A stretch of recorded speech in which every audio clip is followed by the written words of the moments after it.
God bless you, children. Today we are going to begin with alkenes. We're just going to study about their introduction and how are they prepared. Now, alkenes are the unsaturated aliphatic hydrocarbons. We call them unsaturated because they have a double bond between the carbon atoms. Now, when you have to show a double bond, there have to be at least two carbon atoms where the double bond can be formed. So, the first member of the homologous series is the one which has two carbon atoms. Now, alkenes, when they combine with the halogens, they result in the formation of oil-like products, oily products. And that is the reason they are also given the name of olefins. They are also called olefins. So, why are they called olefins? Because they result in the formation of oil-like products. Alright.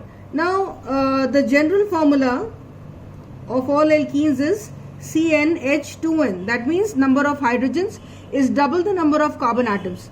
For example, the first member is C2H4, C3H6, C4H8, C5H10, C6H12 and so on. All these are the members of the homologous series of alkenes. Now this member, because it has two carbon atoms, so we use the prefix of eth, and because it will have a double bond. How do we know it has a double bond? Because when you are drawing a two carbon atom compound with a double bond between them, it will require only 4 hydrogen atoms. Now see, carbon atom number 1 and carbon atom number 2, both of them have completed their 4 valencies. So their octet is complete. So that is why this can be written as 2 atoms of carbon and 1, 2, 3, 4 atoms of hydrogen. So that is what I have written, C2H4. So this one is called ethene. It's because of 2 carbon atoms, and ene because of the presence of double bond. So whenever the number of hydrogens is double the number of carbon atoms, it has to be alkene. Now this one is known as prop, ene, butene, and similarly pentene and hexene. Again, between two consecutive members, there is a difference of 1 carbon atom and 2 hydrogen atoms. You may take any number of carbon atoms, but the consecutive members will always vary by CH2 and the mass will vary by 14. We've already discussed this. That is why they are all said to belong to the same homologous series. So what is the criteria of belonging to the same homologous series? 1, they should follow the same general formula, and the consecutive members should vary by CH2. Alright. So having said this, I will also tell you about the common names. These were the IUPAC names of the alkenes. Now what are the common names? Ethene is commonly, I will write common or trivial names. Why do I need to tell you this? Because sometimes the common names are more popular, they are more accepted. So that is why they are referred to by the common name. So you must know what exactly does it mean. So the common name of ethene is ethylene. Ethylene. Now, minded children, this ene or eth or anything has nothing to do with the system we follow in IUPAC system. Okay, whatever system IUPAC has proposed, that is only for the IUPAC names. Common names do not follow the IUPAC system. This one is known as propylene. Propylene. It is also this one is called butylene, pentylene, and so on. Okay, when we have 4 carbon atoms, you've already studied about isomerism. 1, 2, 3, 4 carbon atoms. We can have a double bond here, or we can have 1, 2, 3 and 4 carbon atoms. We can have a double bond here also. Now if you have 4 carbon atoms and 8 hydrogen atoms, it is known as butene. So let us arrange the hydrogen atoms also. This one will require 3 hydrogen atoms, this one will require only 2, this one will require 1, this one will require 2. So a total of 3 and 2 5, 6 and 2 8. So that means we have C4 and hydrogens are 8 in number. Similarly here, this one will require 3, this one will require 1, this one will require 1, this one will require 3. So 3 and 1 4 and 1 5 and 3 8. So again we have C4 and H8. So both of them are butene molecules. The only difference is that the position of the double bond is different. Now when you have to name this compound, you may straight away write it as butene, that is also acceptable. But when we have a double bond, you number the carbon atoms. You will start numbering from this side, because that way the double bond gets the lower number. If you would have started from this side, then the bond would have been between atom number 3 and atom number 4, which was wrong. So it is not a preference of, it is not a question of preference. But if a small number can be given and you are still giving a bigger number, then it is incorrect. Now in this case, the double bond is right in the middle. So whether you start from left to right or right to left, it will not make a difference.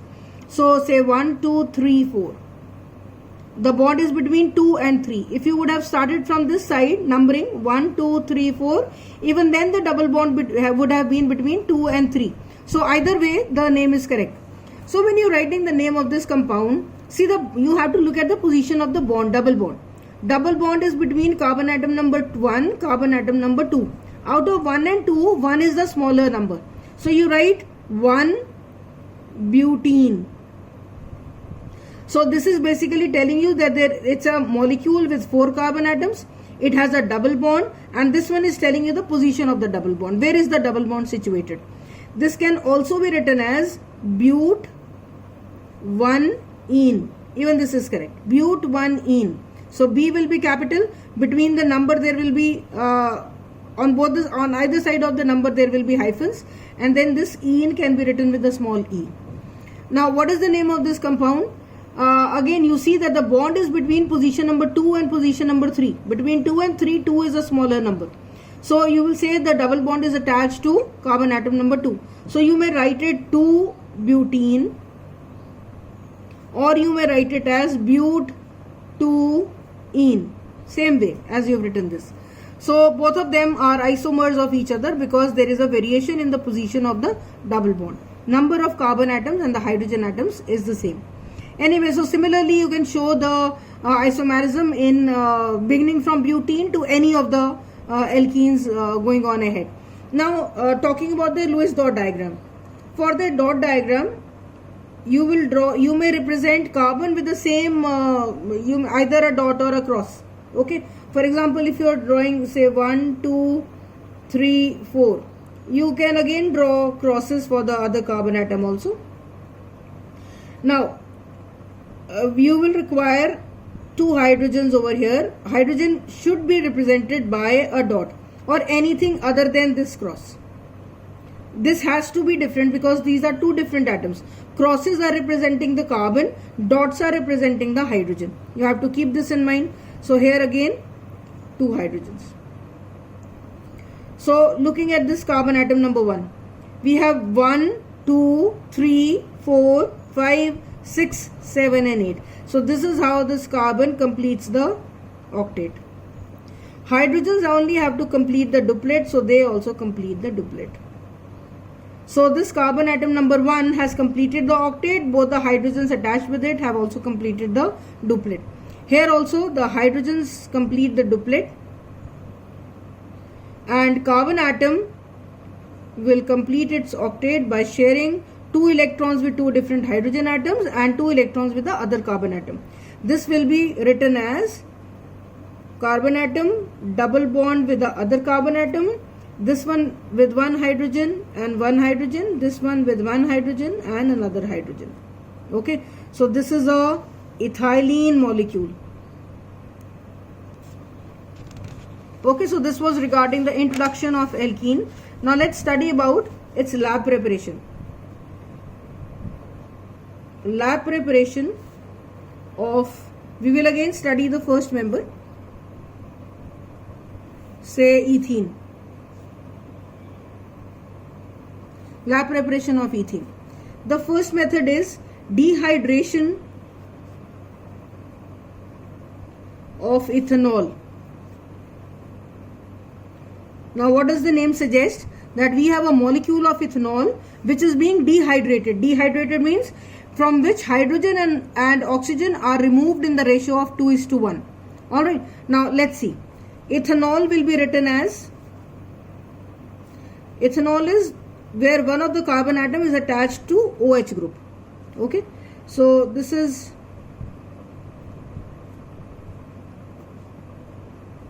so we have CH3 and CH2OH. This can also be written as C2H5OH, ethanol. Now when this ethanol is subjected to a very high temperature, 170 degree, and in the presence of concentrated sulfuric acid. Children, concentrated is a very important term. If you will just write sulfuric acid, the reaction may not take place and you might not be given any credit for this. So it has to be concentrated sulfuric acid. And the temperature is all the more important, because if the temperature is not 170, for example, I will tell you, if the temperature is 140, then rather than forming ethene, the same reactant and the same conditions of the reaction, it will result in the formation of something else. It will form ether rather than forming ethene. So both the things are very important, concentrated sulfuric acid as well as this temperature. In certain books they write this temperature to be 160 degrees. Good enough, you can take the temperature to be either 160 to 170 degree, anything between 160 to 170. Now we were talking of dehydration. Dehydration means that this water molecule is going to be removed, HOH. So the best way, the correct way of writing is minus H2O. What does it mean? From the reactant a water molecule is removed. Who has removed it? Concentrated sulfuric acid at a temperature of 170 degree. Why has concentrated sulfuric acid removed it? Because concentrated sulfuric acid is a dehydrating agent. It has the capability of removing a water molecule from the composition of any molecule. That is why it is a dehydrating molecule. Anyway, when this is removed, what are we left with? We are left with 2 atoms of carbon, 1, 2, and 1, 2, 3, 4 atoms of hydrogen, which can also be written as this. Now this molecule is a ethene molecule. So what is the lab preparation of ethene? Ethene is subjected to a temperature of 170 degree in the presence of concentrated sulfuric acid. This results in the removal of water molecule, and what we are left behind is known as ethene. Very important, very easy, but very, very important reaction. This is one method. Second method is dehydrohalogenation. Dehydrohalogenation of ethyl bromide. Now here D means removal. Removal of what? Hydrogen and halogen. Removal of hydrogen and halogen. From where? From ethyl bromide. So the first thing is we must write the formula of ethyl bromide. Ethyl. It is C2H5Br. Okay. So 2 atoms of carbon. 1 atom has a bromine attached to it, and rest of them are hydrogens. These are hydrogens. So this is how we write ethyl bromide. This is ethyl bromide. When this is treated with alcoholic KOH. What do you mean by alcoholic? See, KOH is available to us in the form of pellets. When these pellets are dissolved in alcohol, you call it alcoholic KOH. When you dissolve these KOH in water, you call it aqueous KOH. So the two things are different, and mind it, if you will take aqueous KOH, it will result in a different product. If you will take alcoholic KOH, it will result in a different product. So whatever is I am writing, everything is important. You cannot just omit anything. Now this is an inorganic compound, so we don't need to write the name of it beneath this. Now what happens? Potassium, has a very strong affinity for, potassium being a metal, it has a very strong affinity for all halogens. So this potassium combines with this bromine and forms KBr. Similarly, this OH, the OH which is left behind, also combines with one of the hydrogen atoms and forms water molecule. Now what are we left with? We are left with 2 carbon atoms, C2, and 4 hydrogen atoms, which is ethene. So another way of preparing ethene is by the dehydrohalogenation of ethyl bromide. We take a ethyl bromide molecule, we react it with alcoholic KOH. In the presence of alcohol, this potassium combines with bromine forming KBr, and OH combines with H forming water, and we are left behind with ethene, C2H4, which is a double bonded compound like this. Okay, so these were the 2 methods by which ethene can be prepared in the lab. We are left with one more method, which is known as industrial preparation. That means when we have to prepare it on a large scale, industrial preparation of ethene. So we take 2 molecules of methane, and it is subjected to a temperature of 1500 degrees. So this forms ethene,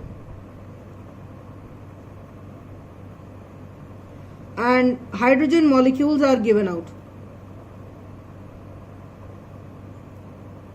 3 molecules, the temperature is 500, children. The temperature is 500. So this results in the formation of ethene, and molecules of hydrogen are given out. So this is how ethene can be prepared in the lab. On a large scale. That shall be all for today. The properties we shall be doing next time. Alright children, God bless you. So we take 1 molecule of ethane, which is CH3CH3, and subject it to a temperature of 500 degrees in the presence of silica oxide and aluminium oxide. These act as a catalyst, and this results in the formation of ethene, and hydrogen gas is given out. So this reaction is also known as pyrolysis reaction.